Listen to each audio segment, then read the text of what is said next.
नमस्ते। आज हम पढ़ेंगे छंद के बारे में।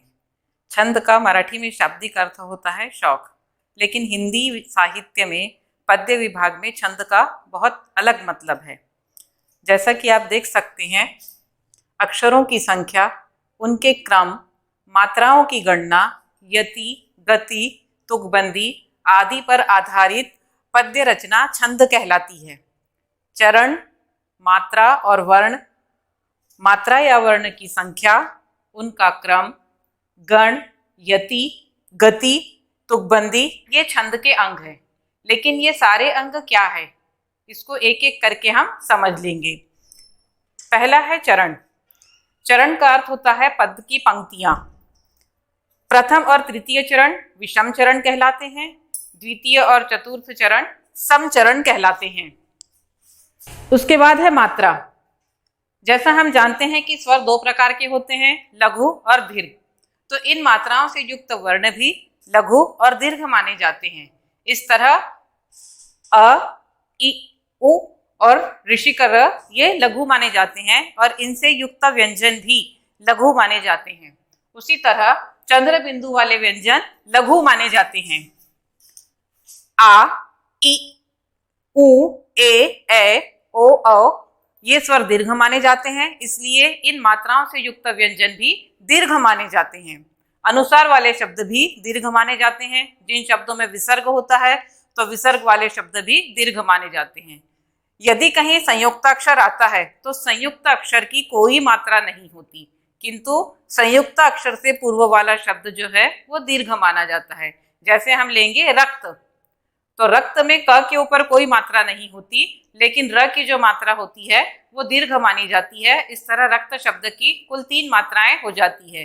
लघु की 1 मात्रा गिनी जाती है जो एक डंडी के रूप में दिखाया जाता है, और दीर्घ की 2 मात्रा गिनी जाती है।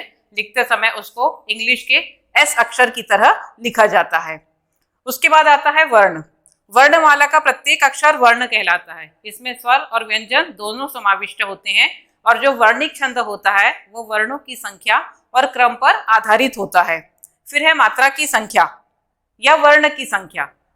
मात्रिक छंद में मात्राओं की संख्या पर वर्ण आधारित होता है, वर्णिक छंद में वर्ण की संख्या पर छंद आधारित होता है। मात्राओं या वर्णों की गिनती को संख्या कहते हैं। इसमें लघु गुरु की स्थिति को क्रम कहा जाता है। छंद का 5वां अंग है गण। मात्राओं और अक्षरों की संख्या और क्रम की सुविधा के लिए गण बनाए जाते हैं। ये गण है 8 प्रकार के, और प्रत्येक गण में 3 अक्षर होते हैं। इन गणों को याद करने का सूत्र है य माता राज भान स लगा। अब इसमें य गण, म गण, त गण, र गण, ज गण, भ गण, न गण और स गण है।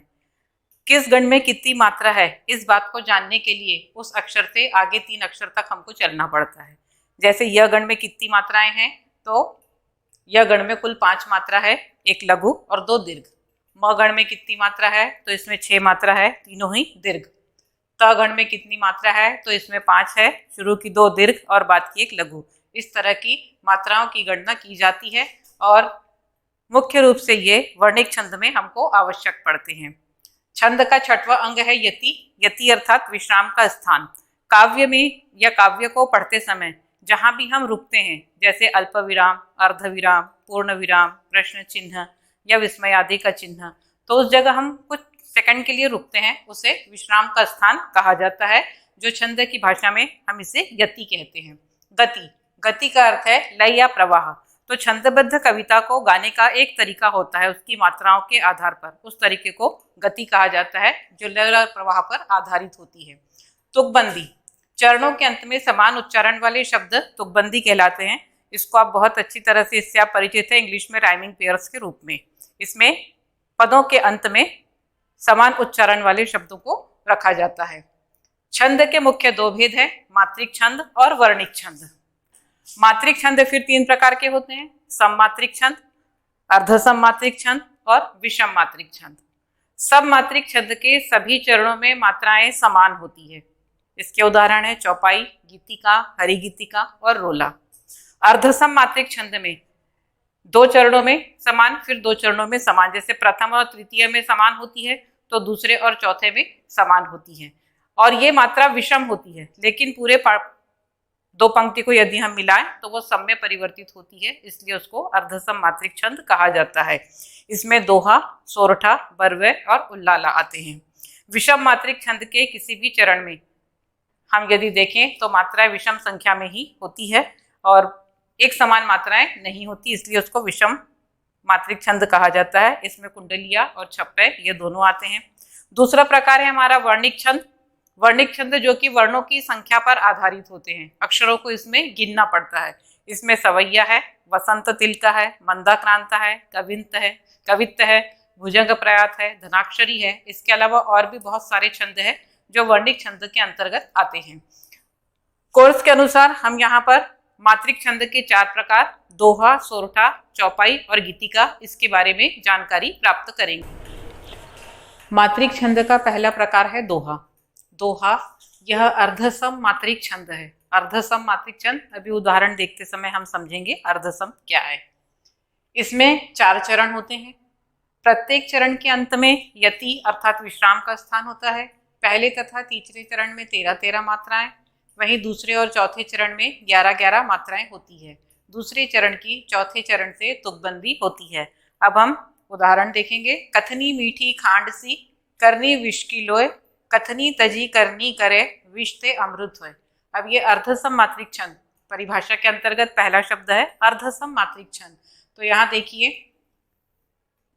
सभी चरणों में विषम संख्या है, लेकिन 2 पंक्तियों को यदि हम जोड़ें तो वो सम संख्या हो जाती है। 4 चरण अर्थात 4 पंक्तियां। प्रत्येक चरण के अंत में यति रुकने का स्थान, यहाँ अल्प विराम, फिर पूर्ण विराम, फिर अल्प विराम, फिर डबल पूर्ण विराम। पहले और तीसरे चरण में 13-13 मात्राएं। देखिए कथनी मीठी खांड सी, यहाँ इसमें लघु मात्रा, दीर्घ मात्रा, इसकी 2 गणना होती है तो ये 4 मात्रा हो गई। फिर ये 2 6, 2 8, 2 10, 11, 12, 13, इस तरह ये 13 मात्रा। दूसरी पंक्ति में 11 मात्रा, तीसरी में फिर 13 मात्रा और चौथी में 11 मात्रा। इस तरह पहले और तीसरे चरण में 13-13 मात्राएं हैं, दूसरे और चौथे चरण में 11-11 मात्राएं हैं। दूसरे चरण की चौथे चरण से तुकबंदी, समान उच्चारण वाले शब्द लोय होय, यह है तुकबंदी। तो इसलिए ये दिया गया उदाहरण जो है ये दोहे का है, क्योंकि परिभाषा के अनुसार ये ठीक बैठता है। रहीम जी के सारे दोहे यदि हम देखें तो ये दोहे के अंतर्गत ही आते हैं। जैसे रहीमन पानी राखिए, बिन पानी सब सोन, पानी गए ना उबरे, मोती मानुष चुन, रहीमन धागा प्रेम का मत तोड़ो चटकाए, टूटे से फिर ना जुड़े, जुड़े गांठ पड़ी जाए। ऐसे अनेक उदाहरण हम दोहे के अंतर्गत देख सकते हैं। मात्रिक छंद का दूसरा प्रकार है सोरठा। सोरठा यह भी अर्धसम मात्रिक छंद है। इसमें भी 4 चरण हैं। प्रत्येक चरण के अंत में यति होती है। यह दोहे का उल्टा होता है। इसका अर्थ क्या है कि जहां दोहे में 13 मात्राएं होती है, इसमें 11 होती है। जहां दोहे में 11 मात्रा होती है, इसमें 13 मात्रा होती है। उसके अनुसार इसके पहले और तीसरे चरण में 11-11 मात्राएं, तो दूसरे और चौथे चरण में 13-13 मात्राएं होती है। दोहे में जहां दूसरे चरण की चौथे चरण से तुकबंदी होती है, तो सोरठा में पहले चरण की तीसरे चरण से तुकबंदी होती है। उदाहरण देखिए। सुनी केवट के बैन, प्रेम लपेटे अटपटे, विहसे करुणा अयन, चितई जानकी लखन तन। अब यहाँ 4 चरण हमको दिखाई दे रहे हैं इस उदाहरण के। मात्राएं यदि हम देखें तो पहले चरण में और तीसरे चरण में 11-11 मात्राएं आ रही है, तो वहीं दूसरे और चौथे चरण में 13-13 मात्राएं आ रही है। बैन और अयन ये राइमिंग पेयर्स है। सोरठे के भी अनेक उदाहरण हम देख सकते हैं। जैसे मूक होई वाचाल, पंगु चढ़े गिरिवर गहन, जासु कृपासु दयाल, दबहु सकल कलिमल दहन। इस तरह सोरठे के भी अनेक उदाहरण हम देख सकते हैं। मात्रिक छंद का तीसरा प्रकार है चौपाई। यह सममात्रिक छंद है। इसमें 4 चरण होते हैं। प्रत्येक चरण के अंत में यति होती है। प्रत्येक चरण में 16-16 मात्राएं होती है। पहले चरण की दूसरे चरण से, तीसरे चरण की चौथे चरण से तुकबंदी होती है। इसके आधे भाग को अर्धाली कहते हैं। इसका उदाहरण, मांगी नाव न केवटू आना, कही तुम्हार मरुमु मैं जाना, चरण कमल रज कहु सब कहई, मानुष करनी मूर्खछु अहई। यहाँ पर पहली मात्रा में, पहली पंक्ति में हम यदि मात्रा को देखें तो 16 मात्राएं आती है। उसी तरह हर पंक्ति में 16 मात्रा आती है। चौपाई के उदाहरणों के लिए यदि हनुमान चालीसा आपको याद होगी तो शुरू के दो दोहों को यदि हम छोड़ दें तो बाद की सभी 40 जो है वो चौपाइयाँ हैं। आपको याद हो तो आप इसके उदाहरण में लिख सकते हैं, मात्राएं सही तरीके से उसको लगा सकते हैं। उसके बाद मात्रिक छंद का चौथा प्रकार है गीतिका। यह भी सब मात्रिक छंद है। इसमें 4 चरण होते हैं। प्रत्येक चरण में 26 मात्राएं होती है। हर चरण में 14 और 12 मात्रा पर यति होती है।